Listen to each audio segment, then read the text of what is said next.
Hello and welcome to The Human Frequency. It is July 13th, 2017. We're wishing you a happy Bastille Day wherever you may be. We just got back from our latest gifting trip and it was a doozy. We went straight into the heart of the beast, Sin City, Las Vegas, and all I can say is, wow. Yeah, it was unlike anything I'd ever seen in my life. And I've been to Las Vegas on several occasions, but I think at those times my consciousness was considerably different to where I did not see the things I saw this time. We started out through the desert, as we do, as is our wont, and we gridded some new areas that we hadn't done yet. So we had done Victorville back in 2015 very thoroughly, but we went way past Victorville this time. So we went through Baker, through the harsh deserts into Barstow and into the apocalypse. Yeah. And at the harshest time of year, I might add, it was absolutely not a good time to be out. But we had a mission, and this is what we do. And we saw the results the whole way. Mm-hmm. It was spectacular. Well, when we went through Baker, there's that famous thermometer there, and the thermometer read 117 degrees. It was pretty dreadful. I have to say 117 may have been a bit of an exaggeration. And they did have 2 slots above that on the thermometer for even hotter weather. So I'm supposing that it's supposed to be 135 in Baker coming up, right? Because of global warming. Yeah. So it was pretty crazy out there. I would say it was probably at least in the low 100s to be realistic. It was not pleasant. Yeah, well, look, we've caught them. Not the Baker thermometer, but we have caught them with some pretty crazy temperature discrepancies in the past, up to 25 degrees, if I'm remembering correctly. Yeah. So it's not too out of the ordinary to expect that perhaps they're pushing it a little higher because, once it gets past 90 or 95, you can't really tell the difference. It's just hot. You get that heat blanket on you, and they can really say whatever figure they want.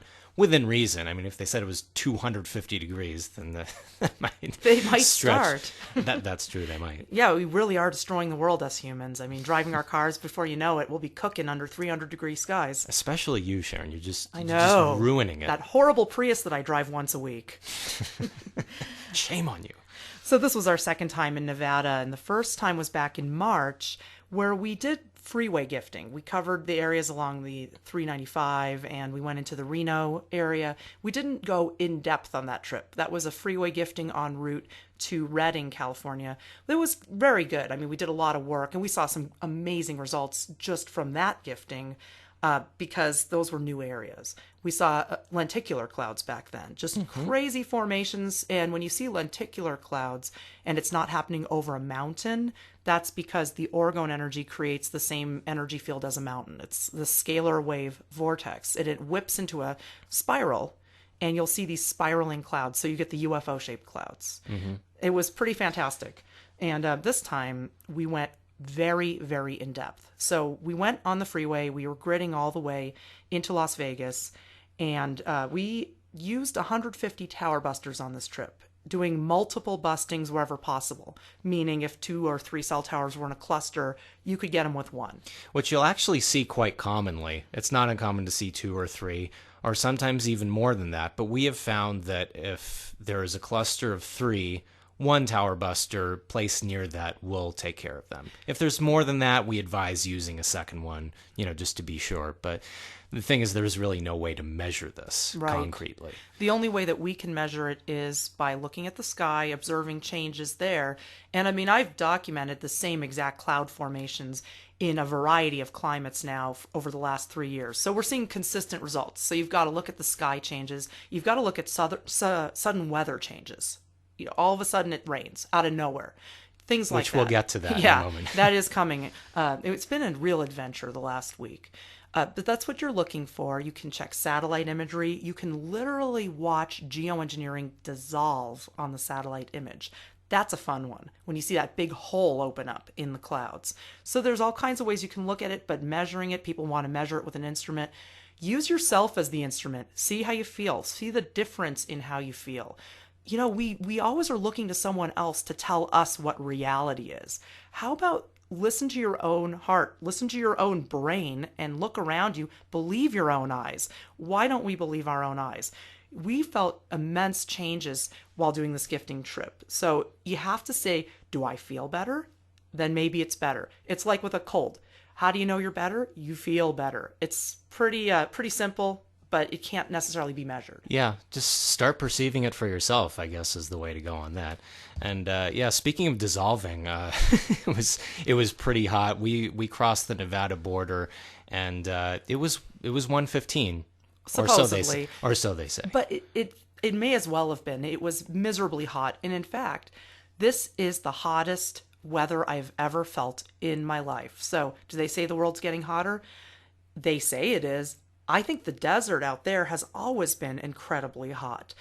I've been out there in the desert, and over the years, it's been over 100 easily. So as you said earlier, I don't know how you could tell the difference between 102 and 112, but we did notice our thermometer lying at times. So you just got to take it with a grain of salt. As thermometers tend to do, but that's a whole other topic. There were other factors here besides the heat. It's not just that. We noticed something a little more insidious than that, and that is radioactivity. And it's one of those things that you just feel, and we felt it. It never got cool at night there, which in I Las found Vegas, bizarre. it was like 85 degrees at night at best. It just never cooled down. And radioactivity is related to DOR.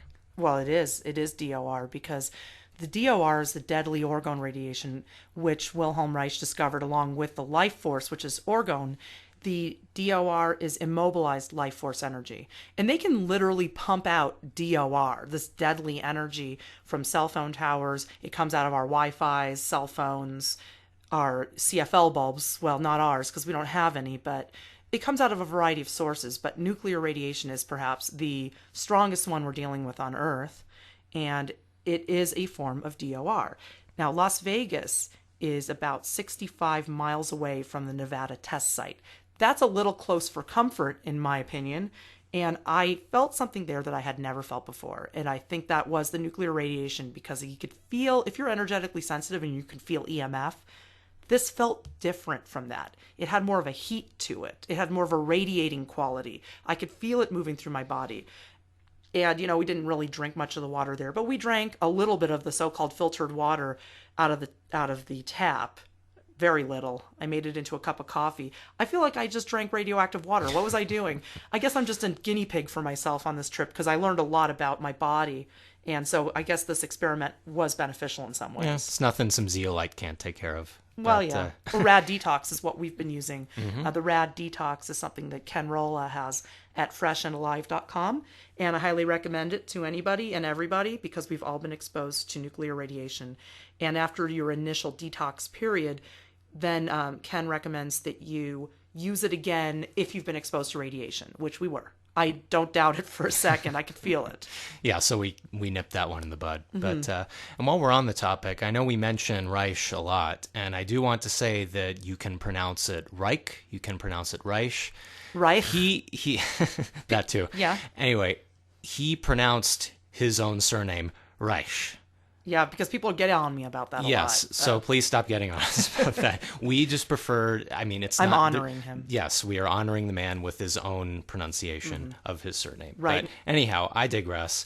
The reason we went to Las Vegas at this time was very specific, because I have a friend of mine who I've known almost 10 years. She's been cutting my hair. Her name is Julie, and she got married a number of years ago, had a couple of kids, and suddenly couldn't really cut my hair anymore because she had some kids to take care of. But unfortunately, it was a very tragic story. Her husband was in Las Vegas waiting to get into a nightclub at about 2 a.m.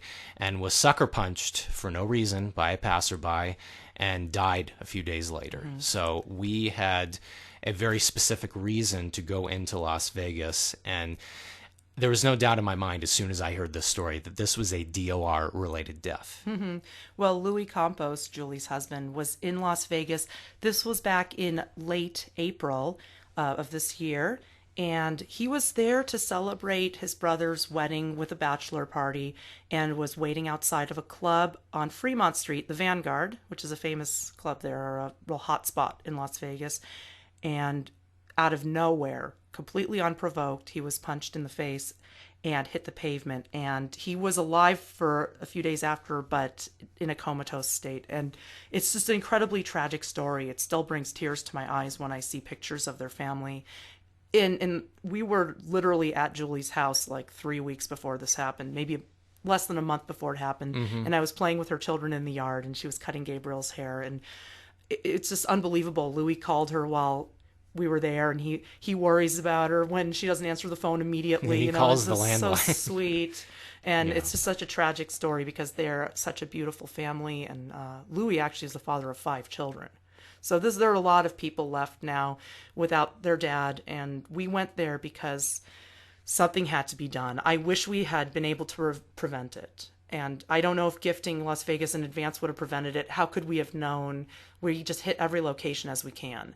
So we had to go there right away. Yes. We started cranking out Towerbusters for it and went as soon as we could. I mean, after finishing up events we had to do.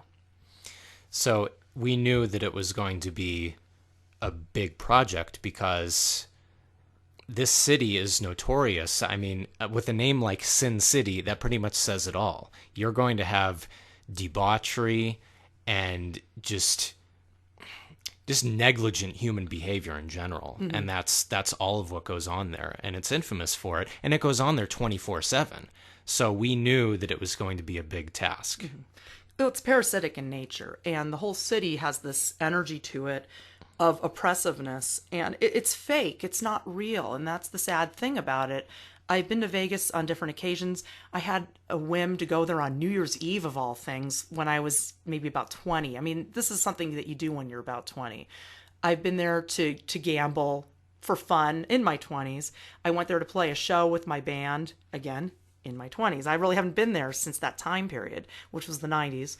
And it's really different when you see it with a conscious mind, because I went there unconsciously. I went there just to have a good time because, hey, it's Las Vegas. Let's go have some fun. It's And really... I also went there in my 20s to do a show, and that was 11 years ago now. And yeah, it was ridiculous. I didn't even gamble there.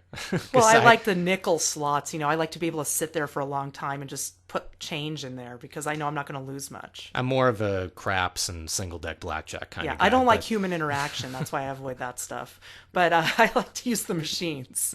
Anyway, I had some Vegas adventures in the past, but nothing like this one. So when you go in there with a conscious mind, all of a sudden you see, oh, this isn't real. This is a fake fantasy land, and underneath it all is something quite different. It's really actually a city, okay? This isn't just an amusement park. This is a place where people live and work. When you see it from the ground, you're not just going from one air-conditioned environment to another. You see how the people in Las Vegas live. It's not pretty. Now, we arrived there in the evening, and we gridded along the way in the desert. We rested for the night. As we went into Vegas, we saw more cell towers than we could even deal with from the freeway because of the sound walls. So we said, hey, we'll get them tomorrow. We set out the next day. This was a full day, morning till sundown, of gifting Las Vegas. And it was about the most intense orgonite gifting you can imagine. Las Vegas has dethroned Portland, Oregon as the most cell towers per capita that we have ever seen. Can I get that in writing? You got it in writing. Go to my blog, thekembo.tumblr.com, and you can see our adventures there. But yeah, it was pretty intense. And the freeways there are definitely not conducive to gifting. Nope. You got to go on the ground. You got to get a map. We went to AAA on the way in, picked up a Las Vegas map, and we navigated the city with the map. And it's challenging, but it's not the worst thing in the world. You get used to reading a map. Turn off your GPS when you're gifting. And your cell phone. Please. Yeah. Well, I mean, there was just forget the sound walls. There was no vegetation whatsoever along the side of the freeway, so I have nothing to throw the Towerbusters in. So, yeah, we had to do gifting parallel to the freeway on the side streets, and that was quite an adventure in triple-digit temperatures. Well, we just went where it took us, and the temperatures were intense. It was almost impossible to stay cool. Even with the air conditioning in the car, you still feel that searing sunlight. It's like death. That sun is just like a big middle finger in the sky. And that's no exaggeration. It feels like you are wearing a death coat around you. And you are. That's the energy. You're surrounded by the energy of death. It's a DOR-ish city. It's the worst one I've ever seen. Far, far worse than Portland, far worse than San Bernardino or Bakersfield, which were the previous winners of the DOR contest. But we saw transmutations the whole day. Yes, we did. We started out in the morning and it was already transmuting. It may be because there was like hundreds of tower busters in the car, but that's why. That's part of why, but also because of the surrounding giftings that people have done and stuff that we did in California. We know someone who's done some in Arizona. So there's stuff surrounding it. So it's helping the sky. So the clouds will transmute. You'll see the geoengineering transmuting right away. But you got to get into the city and tower bust. You can't just clean the sky. And that's where the Wilhelm Reich cloudbuster fanatics of today, who claim to be using authentic Wilhelm Reich cloudbusters, are getting it wrong. Now, I have no evidence that they're actually doing this work. Yeah, it's just hearsay. I have seen no pictures. I've seen no evidence. I only hear secrecy, and I don't believe a word of it. People claim to be using the cloudbusters today, the original, and say it's way better than orgonite. Show me your data, please. I don't see any results of your work. What I see is the results of orgonite gifting. The other thing is I'm hearing about etheric translators, the Trevor James Constable invention. Now, great, you guys are cleaning the sky. Now, how about get on the ground in the city and help the people? So that's why we tower bust. You can't just say, I'm going to clean the chemtrails. That's missing the point. The chemtrails are there because this entire world is under attack and it's energetic. Now, the people need to be healed before the land can even be healed. We got to get in there and heal the people. Well, the problem I have with the whole etheric translator crowd is that they deny the importance of tower busting. And to dismiss that outright that's strike 1, 2, and 3 right there for me. You got to get in there and help the people. And Wilhelm Reich said that in order to heal the desert of our earth, we first must heal the emotional desert of man's heart. We are the ones that are generating the energy of life that heals the planet. And I just had a heartwarming email from someone who didn't have orgonite and was able to do it only with her own heart energy, only with her own prayers and her crystals. And this is exactly what Rainbow Thunderheart did in Big Bear. He didn't have orgonite. He used crystal medicine wheels and the intention of prayer and rain dance. Then the Aztecs from Los Angeles came and did the rain dancing, and the children saw snow for the first time in their lives. So there were beautiful ways to generate this energy out of our hearts. If you've got a suppressed population, cell towers gridding the entire city, and everybody's super low, super depressed, debilitated, they can't generate their own energy anymore. Their energy's being debilitated. We are the orgone generators, and orgonite is the energy tool that activates our own latent abilities. We as in humanity, not just the two of us. Oh, yeah. I meant everybody. And the plants and animals, too. Everybody does it. Everybody has life energy. Otherwise, we would be dead. Animals, plants, and minerals all contain this energy. So driving in Las Vegas, handicapped people everywhere. I have never seen so many handicapped people. I know. I saw them too. It was unreal. They were broken. People's bodies are broken down, and they're in the heat, in the sun, and they're just in the deadly radiation, just hobbling through the streets. And you can see it even driving by at 40 miles an hour or whatever. You know, the expression, it's written all over your face. You can see it in their faces even at high speed. It's just they're defeated. It's very, very sad. It looks like, unlike any other place I've ever been, everybody there looks sick for the most part. I mean, we went to Whole Foods for lunch on our first day. Thankfully, we found a place where I could get an organic salad. It was great. And some of that Stumptown cold brew, which is grossly overpriced, but provided much needed relief. So then it's not overpriced, is it? It was important at the moment. It had a function. Yeah. The people at Whole Foods looked considerably healthier than most of the people I saw around the city. But still, there's just this energy of denial, of people just not looking around to see what's really going on. I don't know how people live there. I do know people there. I have a friend who lives there. It's a very hard place to live. So, yeah, that was one of the things that really struck me, was the oppressiveness of the environment and how it was literally breaking down the bodies and minds of the people there. It is a very hard place to live, which explains perfectly why these new housing developments are going in. Yeah, there's a housing boom going on right now, an artificial property bubble that's about to burst, actually. Mike Maloney put out some information this week about that. This property bubble is about to burst, so hold on to your fiat currency right now. Don't spend it on a property. Wait for the bubble to burst and then get it cheap. But yeah, there are these new housing developments going in all over the place. And we actually tower busted around them. They include cell towers in the developments. They put them in the middle of the housing tracts. They put them all around them.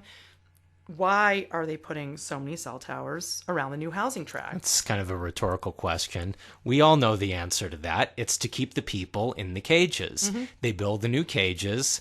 They have this artificial boom and get people to move out to Vegas for 200 or 300K a pop. And the towers are putting out the mind control messages to stay here. This is where you want to be. This is a good place.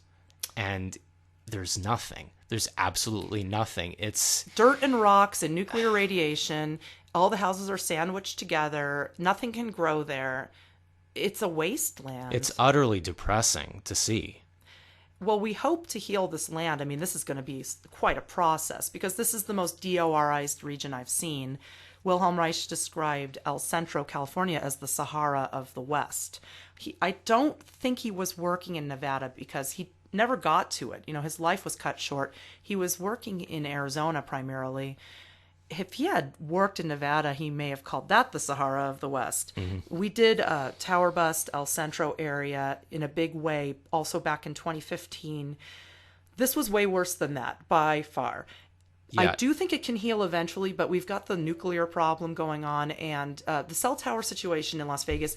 We went down one street and we would bust the towers. We'd think we could keep going. Then we'd see one off to the other side. Then we'd see one off to the other side. It was just... It just one kept leading to another. Yeah. We couldn't get back to where we wanted to go back to the downtown area, but we just kept seeing one tower, then another, and another. And it wouldn't stop. And I think because of that heavy concentration and doing all of those towers in the suburbs, that's why the black helicopters came. 4 of them.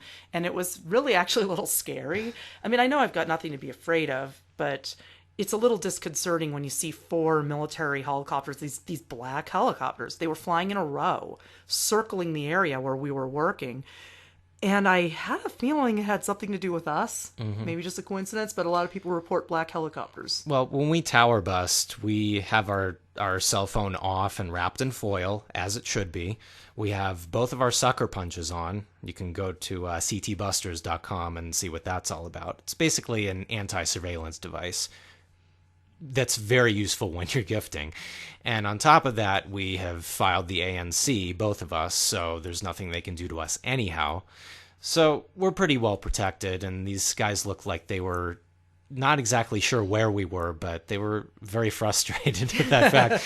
But we just kept being led by the towers themselves to the next tower. Yeah, I saw one on Montessori Road. We were, that's right by the preschool, the Montessori school. And right in the preschool grounds. It was in the preschool. And these cell towers in Las Vegas aren't like your run-of-the-mill cell towers. No. They've got more panels on them than I've ever seen. These are the most vicious, nasty cell towers I've ever seen in my life. As if we need more DOR in Vegas. It's already that way. But I think, like you said, it's the mind control to keep the people in the houses. How else do you have a population voluntarily enslaving themselves into little boxes? It's like a factory farm. You know, human beings are being factory farmed. That's what the city life is all about. And we've discussed this before, but this is the main function of the cell phone towers is mind control and weather control. Any communication related effects from the towers, that's secondary. Absolutely, because I can't imagine why one place would need this many and another would need very few comparatively. There was a town on the Oregon coast when we were tower busting there that had a dozen towers in the tiniest little town. It was a strategic weather war spot. And that's what it comes down to is these towers are not for cell service. I already had enough cell service. I get like 3 or 4 bars with just a normal amount of cell towers. We don't need to triple up on that. It's not about cell phone service. That's right. So, HARP gets a lot of press, but please stop emailing me about HARP because that's just one installation very far away. What's more important is the cell phone towers that exist by the thousands, as you can see. You can check out our blog and you can see exactly what we were dealing with there. Mm-hmm. Well, HARP is a great way to take your attention off of your local environment. And a lot of the controlled opposition will refer to HARP, to get your mind off of what's really going on. You got to look down the street. You got to look in your own neighborhood. And we had an interview a while back with Lloyd Burrell from electricsense.com. He said the main thing you want to do is make sure your home is safe. Distance is your friend. Worry about the EMF in your own home. If you're fixated on chemtrails, keep in mind they wouldn't stick there without EMF to keep them there. So we need to eliminate the deadly energies that are causing the air pollution to linger, causes smog to linger as well. Mm-hmm. And we have many people asking us on Etsy or just by email. They'll say, what should I get for this room? And I tell people the main thing to do is get rid of your EMF emitting devices. If you have orgonite in your home, that's great, but let that orgonite deal with the stuff coming in from the outside that you can't necessarily do anything about, rather than just waging a constant battle with the stuff in your house. Right. Well, getting back to Las Vegas and the black helicopters, after we saw those black helicopters, we kept going. We had the sucker punch going. We were kind of in a place they wouldn't have expected us because we backtracked. So it was good. They kept going. We waited. We saw them move on, and then we moved on. It was already sunset at this time. And we did our last part of our gifting, which was on Fremont Street in front of the Vanguard where Louis Campos was killed. So we stood there. We buried a tower buster. We hid another one. There were a lot of cell towers atop the buildings there. I do consider this a DOR-related death. The guy that did it, though, he was already a psychopath. He already had prior arrests and had already harmed other people. So he was already conducive to that. But I don't think this necessarily would be happening, these kind of things, without all the poisoning, the mind control, making people crazy. There were a lot of towers right there on the building tops, right where it happened. So we did a prayer for Louis. Yes, we did. And we gave the orgonite. And that's right after that, the black helicopters came out again, actually. This is when I said... This is all energy. It's all energy. This is when I said, okay, the black helicopters are back. All four of them flew over us at that point. They knew where we were. I said, okay, enough's enough. The sun's going down. It's dark. Let's go home. So that was the end of day one. It was a lot. It was a lot to do at once, and I feel that capping off the day with the prayer ceremony for Louis, it really just... It was such a confirmation to see, well, the helicopters, obviously, but to see all of those rooftop arrays in that's kind of the old downtown area. To see all of those arrays, it just shows you what it's there for. It's there to mind control the populace and weather control too, but it's so insidious, and rather than just complaining about it, the best thing to do is gift the towers. You see the same thing every single time. We've seen the same thing every single time we do this work in a variety of different climates. So it just goes to show you what can be accomplished by reducing the interference with our own body systems and allowing our life force to do what it does. Right. If we have our life force energy and it's working and it's expanded, we won't even need orgonite. It's an energy tool. Eventually, we wouldn't need it at all, but we need to get rid of the DOR sources. And for now, the best thing we can do is to neutralize them. And it literally makes me crazy when I hear somebody on YouTube standing in front of a cell phone tower complaining about the tower and not putting a piece of orgonite there. Put a piece of orgonite there, for goodness sake. I mean, if it's bothering you, if you don't like being blasted with EMF and you don't like what it's doing in your community, gift it. Yeah, and you can make your own. I've got a video on how to make orgonite. Go to the website thekembo.com, look at the orgonite section, and take your time, read it, check out the blog links where I link to some of the best stuff, the most interesting stuff, so you can see what we've seen. And below that are some videos that explain how to make your own, and other websites where you can learn other people's orgonite recipes, which is the same thing basically, but it's just different people use different metals, and some people make obelixes instead of orgonite. I got links to that too. Check it out. There's ways you can protect yourself, and it's not that expensive to make your own orgonite. So stop complaining and gift. You got to gift the towers. So anyway, and you can get them from us if you don't want to make them, but we really would like it if you did make your own, because it's hard for us to make orgonite for everybody. That's why I put the video up there to teach. And we'll put up a Towerbuster tutorial soon, but it's basically the same thing, just messier, not as pretty. That's all. So we did spend an entire day gifting in Las Vegas. It was absolutely exhausting. That's the day when we figured out about the nuclear radiation, because we felt it. And we went back to our home where we were staying, the Airbnb, and got some rest. We found out, by the way, that a tensor ring, bracelet-sized tensor ring, yes. neutralizes Wi-Fi very, very well.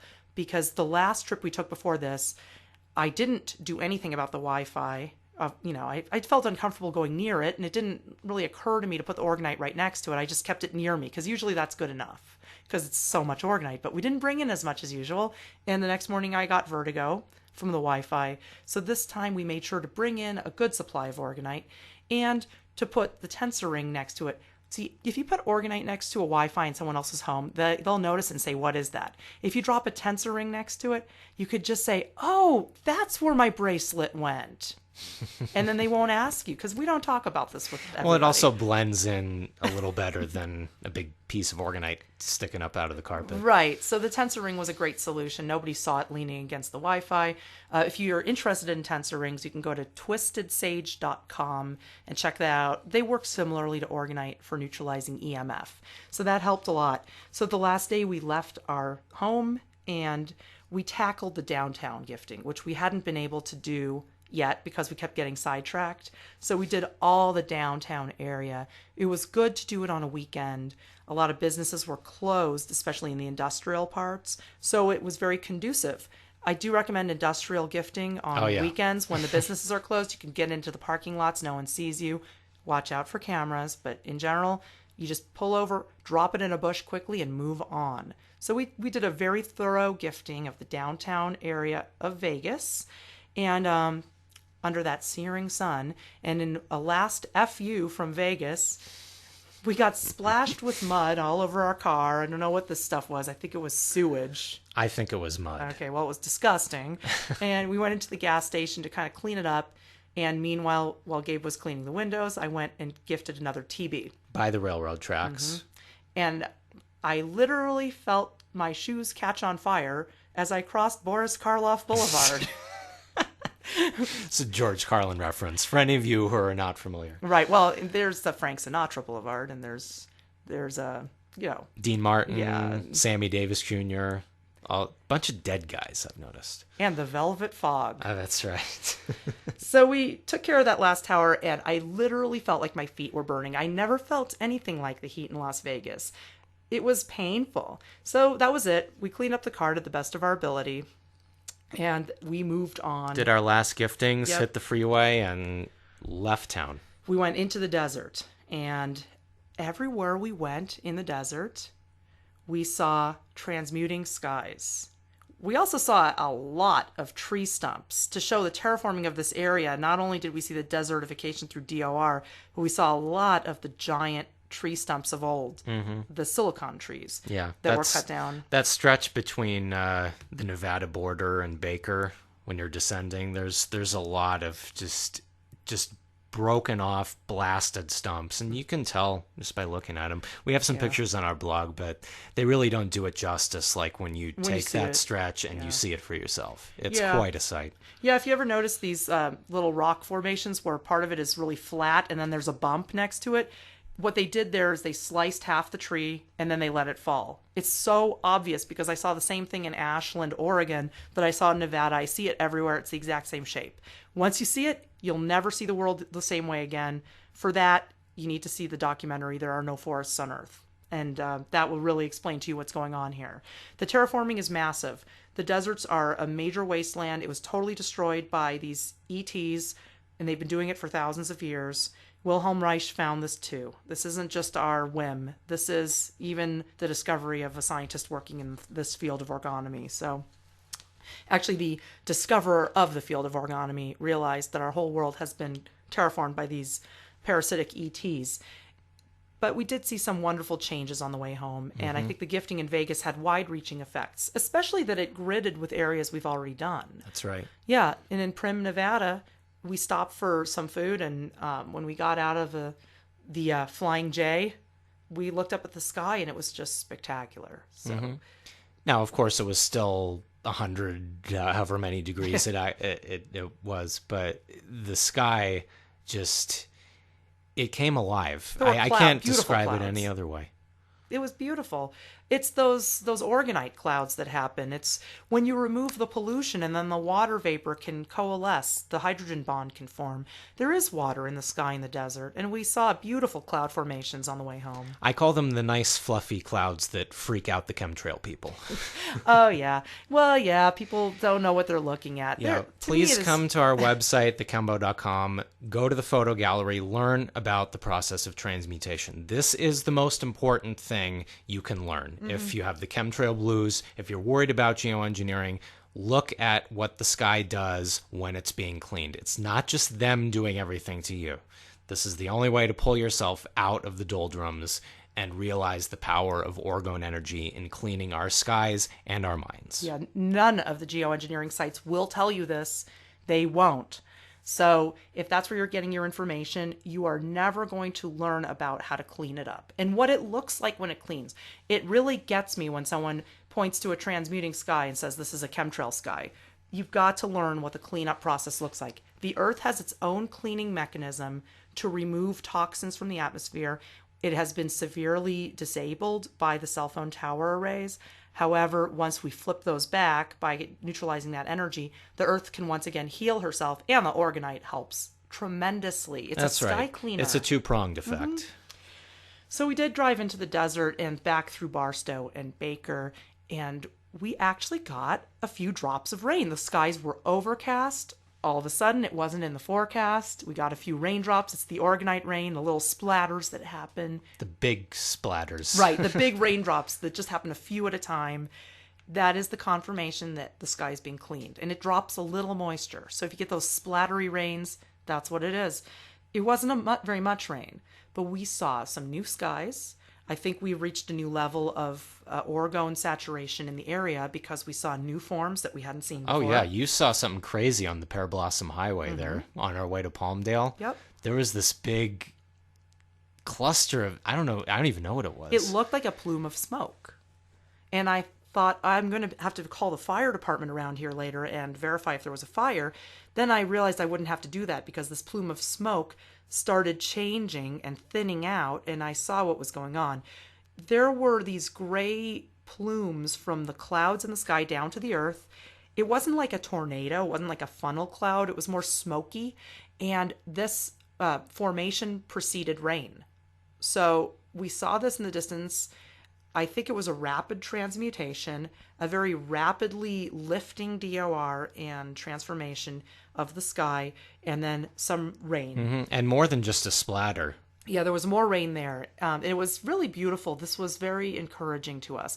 And we went back through Palmdale and saw just a breathtaking sunset. And again, the kind of sunset that the geoengineering people emailed to me all freaked out. This is the process of transmutation.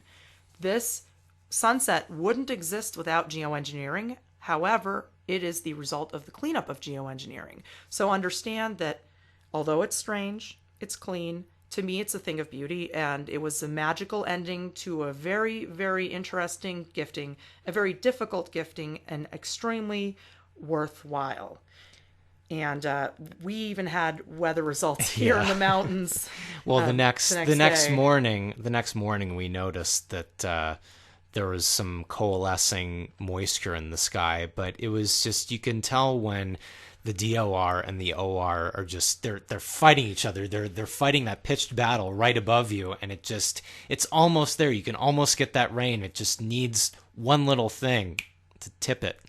And that one little thing was you. Well, I don't know if I can take full credit for this. I'm giving you full credit. All right. Well, James DeMeo would be very, very angry with me about this, but I took the Chembuster, which is also known as the Orgonite Cloudbuster, and I heard thunder to the west. And we had a few splattery raindrops, and I just didn't see that it was going to rain, really, because it was kind of that orgonite rain that happens during transmutation that doesn't necessarily lead to a full-on rain until it clears out. But I thought to myself, I saw the rain maps, I saw that there was moisture in the area, and I thought, well, why not encourage it? So I heard the thunder to the west, and I went out to the chembuster, and I put my hands on the pipes, and I tilted it right towards the thunder.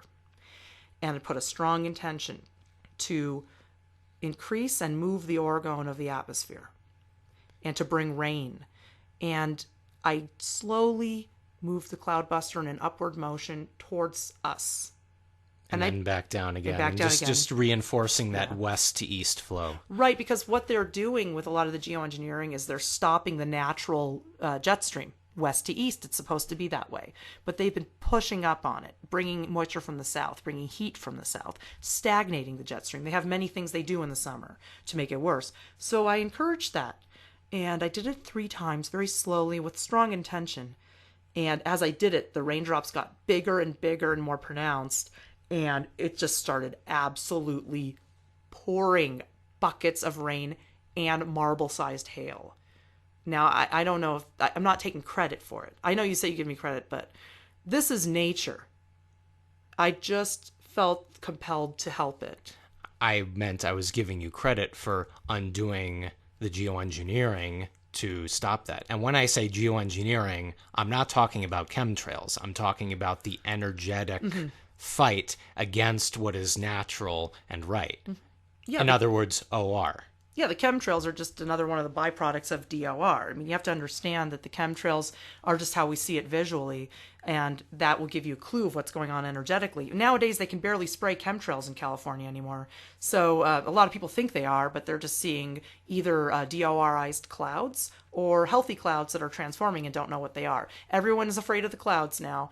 But the fact is, most of the chemtrails are pretty much gone. They don't stick. But you will still see the evidence of geoengineering, which is energetic. So you've got to familiarize yourself with how that looks. But this rainstorm and hailstorm was intense. It was very cleansing, and it raised the energy of the area so much. Afterwards, the plants looked so alive. All the birds were singing. There were animal sounds everywhere. It really was amazing. So, it's rare to have rain in the summer in Southern California, but if they're going to be pushing up on southern moisture and geoengineering us, when we undo it, it often makes rain. That's right. And now James DeMeo will tell you to dismantle your chembuster and to recycle the pipes. Such an environmentalist. Yeah. What could be the reason for this? Yeah, because they don't want us to be able to clean up our own atmosphere. They want us dependent on someone else so they can keep their jobs. I mean, let's face it. Anybody who says not to use orgonite is really confused. And that's me putting it nicely. I'm not going to put it nicely. Anyone who says orgonite doesn't work is a shill. That's true. I'm sorry. I know I'm supposed to be this very professional host here, but I'm just a human. And I'm just telling you what I know. I'm a teacher. Sharon, you are also a teacher. We can only teach what we know, and people can take it or leave it. And this is what I know in here. Yes, I know. Pointing to my heart right now. James DeMeo is a shill. He is a disinfo agent, and he said some good stuff many, many years ago in the 80s. Before orgonite was invented. That's right. And something happened in that time frame, and I can definitely say that his information can no longer be trusted. Well, Wilhelm Reich would approve of orgonite because he used proto-orgonite type inventions in his work. And, there was a concoction of it was an earth bion pad. It was earth, ground, soil that had been pressure cooked. So to release more orgone, pressure on minerals. That's what orgonite is. He would have eventually come to the same conclusion that you could put these things together as a generator. I mean, his patient, who was known as Mrs. X, invented the orgone blanket.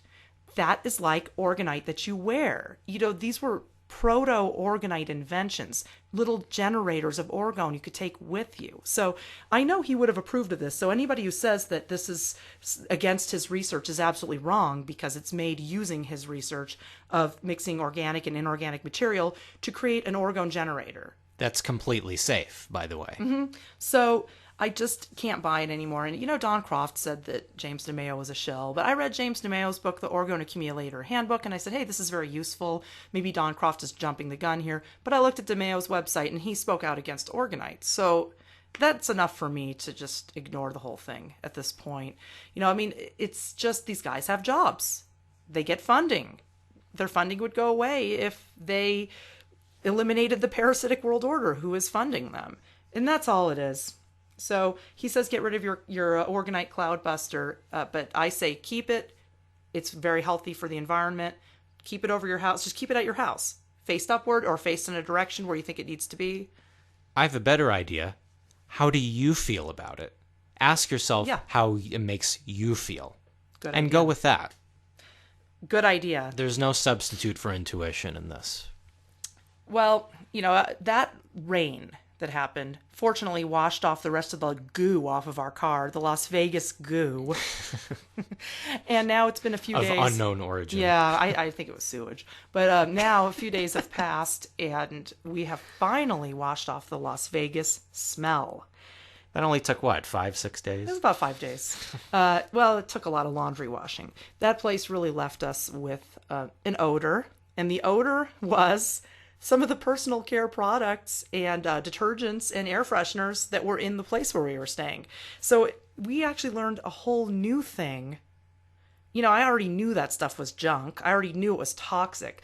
But we actually got more of an idea of just how toxic it is, having stayed in an Airbnb with a lovely host, just a lovely human being, but she was hard of smelling. So there were a lot of smells in that place. The laundry, the sheets that we slept on had an extremely strong laundry smell. So strong that if you closed the door to the room and left and then came back and opened the door, you'd be hit with it. And I can only attribute that to, it's an Airbnb. She's got to wash the sheets over and over again. And whatever she's using is accumulating on there. Right. And it's very strong. So we actually took some of that home with us and on the EMF canopy that I decided to drape over us while we slept. So it came home with a smell. We're still airing it out.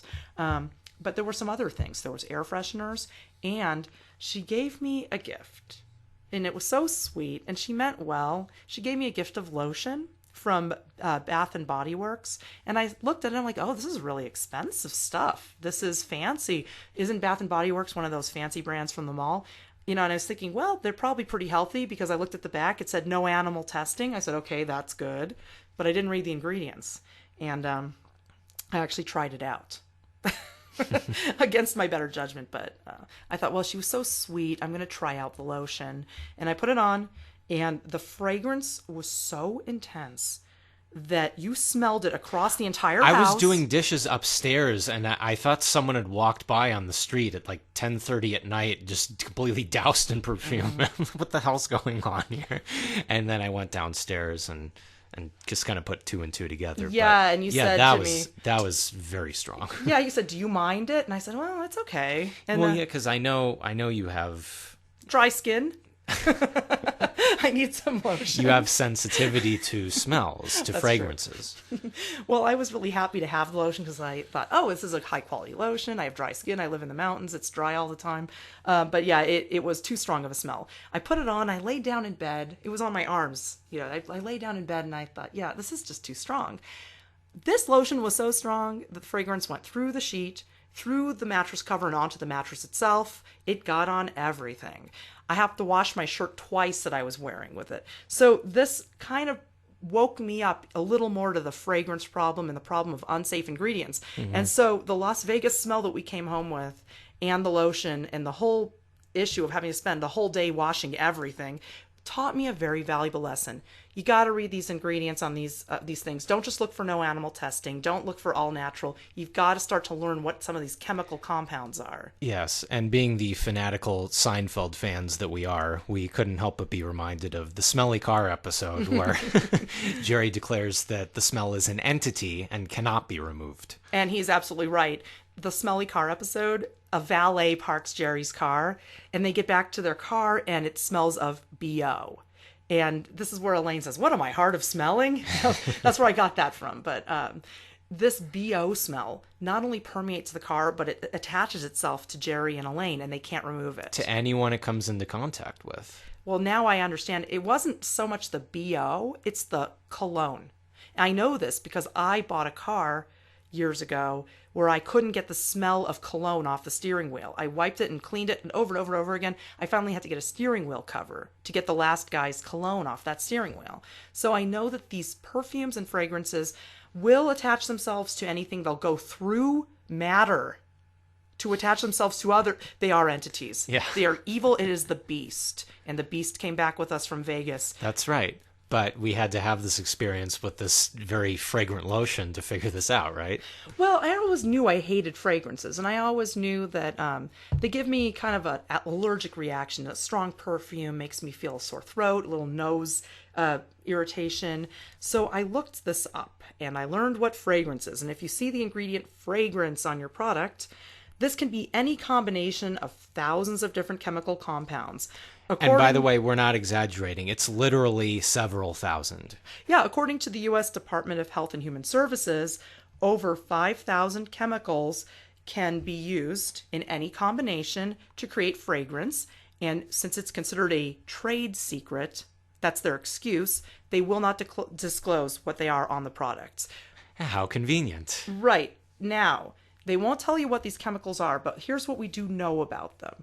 They can cause hormone disruption, reproductive harm. Some of them are volatile organic compounds, which are considered hazardous under U.S. federal law for what it's worth.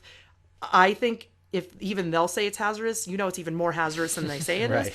And the other thing is that a lot of these fragrance chemicals are neurotoxins. Right. So we're dealing with something really, really unhealthy here, and it's just called fragrance. And that was one of the top ingredients in this lotion I tried. I had to try it to learn just how insidious this stuff can be. So, no, Bath and Body Works in the mall, everything there is pretty much toxic. And there's other reasons for it, but I'm going to get into some of those other chemicals. But first, keep in mind that if a product is labeled as unscented, it may have had a scent and may have another additive in it to remove the scent or neutralize the scent. So if something is labeled unscented, it doesn't mean it doesn't have those chemicals in it. So it becomes a little difficult. Yeah.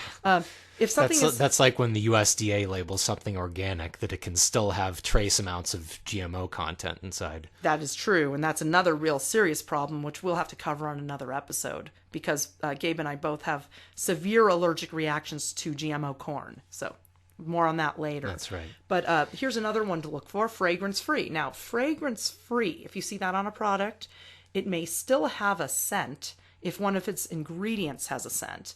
It just doesn't have an added ingredient specifically for fragrance. So that's what unscented and fragrance-free mean. What you want to do is you want to look for products that don't have any of these unnatural chemicals at all. And I'm going to get to that too, how you can be sure of that, because I found a great website on that. But the other ingredient I want to cover before I get to that is parabens. The lotions from Bath and Body Works contain parabens. Paraben is a preservative. It's used to prevent fungus growth and bacteria growth in the product. If you see an ingredient labeled methylparaben, ethylparaben, propylparaben, butylparaben, or isobutylparaben, these are all examples of this type of product. And according to Scientific American, 90% of grocery items contain some parabens, not just personal items. So or personal care items. This stuff is getting into the environment. That is a serious issue too. Parabens, like fragrance, are hormone disruptors. They cause reproductive harm.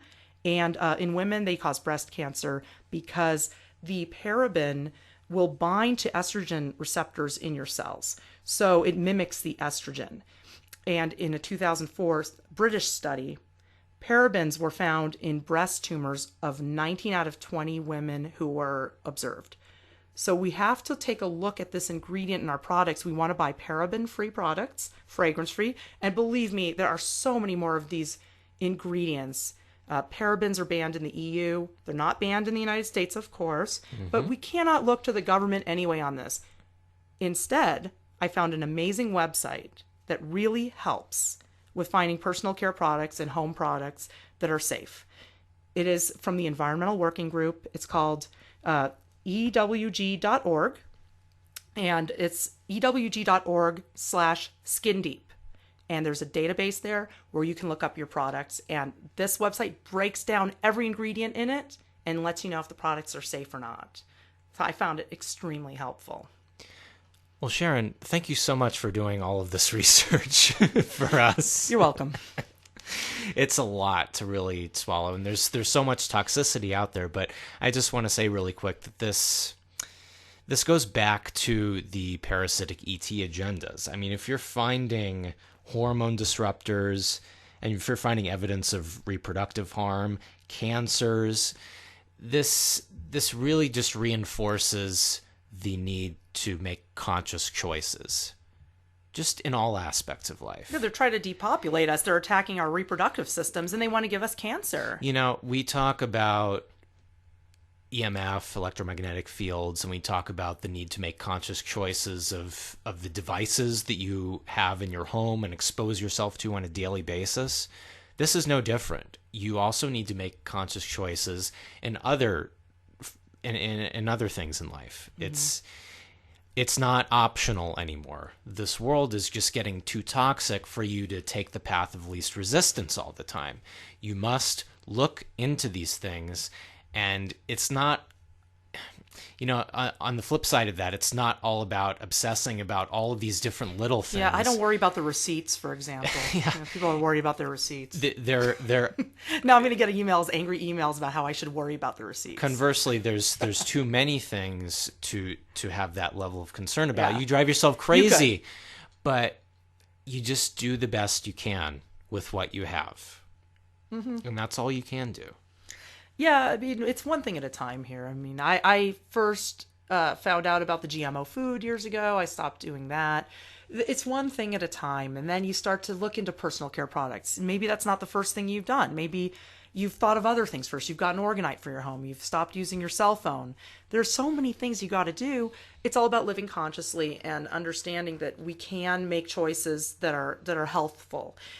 And on the plus side, as toxic as this world is getting, we're having more and more organizations that are helping us out. The Non-GMO Project is helping immensely to make shopping easier for people. I read all the ingredients anyway, but if I see the non-GMO label on there, I know reach for this product first and check it out, because that makes me feel better knowing that. It's just makes it easier to shop. And now we've got the EWG verified, which I'm thrilled with, because I started looking up every single product I use on this database. And most of them are pretty good because I use my intuition and I buy stuff that's fairly natural seeming. I was thrilled that the lipstick I found at Whole Foods called Mineral Fusion is not only rating on the low end of toxicity, it actually gets their stamp of approval, which they only give to select products. So if they actually of the lowest rung of toxicity, yeah. So I'm very, very pleased because I made conscious makeup choices to wear makeup with ingredients that are not harmful, that just enhance my natural appearance and make me feel good when I'm out there. So there's no reason to have to go all granola. You can make yourself feel good. You don't have to wear fragrances. I really highly recommend you don't use fragrances. A lot of people like essential oils. They're totally safe. I'm not sure what the human preoccupation with putting scents on the body is. I think the best thing to do is stay clean. But anyway, that's my opinion, and that's fine if you feel differently.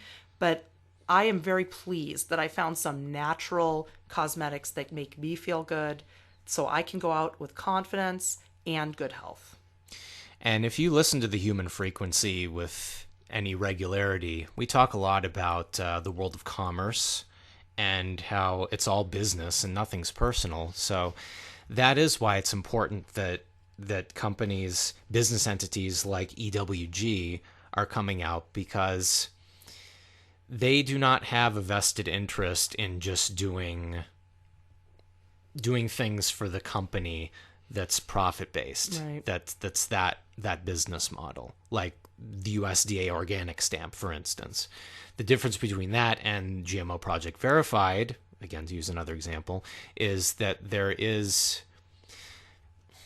more transparency with these other companies that aren't related to the United States. That's exactly what I was going to say. Sorry about that. No, you're right. You're absolutely right. And it's important that we be discerning and stop waiting around for corrupt business entities to do something that they're never going to do, not because they won't, but because they can't. And they don't have to. They can't and they don't have to. The Food and Drug Administration, their motive is profit. They contract with different drug companies for profit, and they trick us into thinking that they're regulating anything. They don't regulate anything. It's just a trick. It's just a trick. And yes, it's unethical business practices, but they're allowed to do that. They're allowed to. We have to understand what the law is very simple. The law is all contractual. So that's all there is to it. Now, the EWG is, I believe, a nonprofit organization. And I've seen them before because I was following Chemical Free Life for a while, and I learned a lot about a lot of these chemicals, and I thought this is just too much to deal with.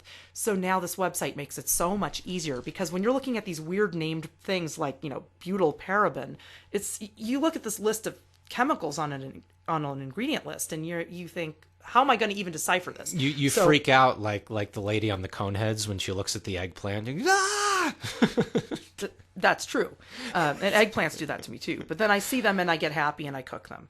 So soak them in salt water first. Yeah. The EWG actually rates fragrance number 8, which is one of the highest toxicity levels. So once you look at the site, you'll get an idea for it. If it's 1 or 2, it's low toxicity. If it's between 3 and 6, that's moderate, and then I think it was 7 to 10 is high toxicity. You'll see the list and see how it works, but they rate every ingredient of the product on a number scale, so you can look up every ingredient. They break it down very effectively. They rate the product overall for different different hazards such as cancer, or allergies and things like that. So it's all very important for anybody who's sensitive and anybody at all. And they also will, if they know, they'll list the animal testing policy. If it gets a Leaping Bunny award, then you're good to go. Some of them they don't know for sure. But the thing that I've noticed is that natural products that are non-toxic generally aren't tested on animals because they don't need to. So this is a great resource to help you get started in cleaning up your personal care products. And they provide all the information that they do have, which, as you said, varies from product to product, but they do the best they can. And, I really think that the moral of the story here is that parasites like bad ingredients. Oh, they definitely do. I have a direct line to the parasites. And I would say unfortunately or fortunately, because I know I get communications. Let's just put it that way.